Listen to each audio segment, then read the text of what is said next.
जानते हैं, आपके बच्चे के पहले 2 सालों में उसका शारीरिक एवं मानसिक विकास सबसे तेज होता है।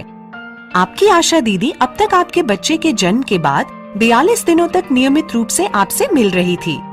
अब वे आपके बच्चे के तीसरे, छठे, 9वें, 12वें और 15वें महीने में भी गृह भेंट करेगी और ये सुनिश्चित करने में मदद करेगी कि आपका बच्चा स्वस्थ रहे, पोषित रहे। गृह भेंट के दौरान आशा दीदी आपको कुछ महत्वपूर्ण बातें समझाएगी, जैसे अपने शिशु को 6 महीने तक केवल स्तनपान कराएं। जब आपका बच्चा 6 महीने का हो जाए तब पूरक आहार देना शुरू करें और 2 वर्ष तक स्तनपान जारी रखें। याद रखें, बच्चे का स्वास्थ्य आपके हाथों में है, इसलिए हाथों को हमेशा साबुन और पानी से धोएं। आशा दीदी MCP कार्ड में टीकाकरण और बच्चे के वजन की सूची जांचेगी।